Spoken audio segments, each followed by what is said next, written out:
Hey there, guys. This lesson is going to be super quick because hopefully the relationship between a graph and a table is not a difficult one for us.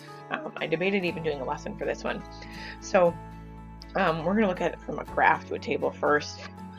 All we got to do here, you guys, is see where the points meet and put them into a table, like how they meet at a perfect vertex here. If I'm filling out this table here and looking at where x equals 0, that's right here, going to where it meets my line at -1. So I type that in to my table.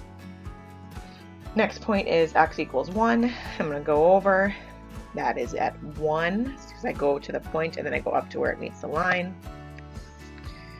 X equals 2, go up to where it hits my line at 3. And then where x equals 3, I go up and it hits my line at 5. Now, if we pretend like this line was not here, so I was going from a graph to a table. If the line isn't there, then all you're doing is plotting these points.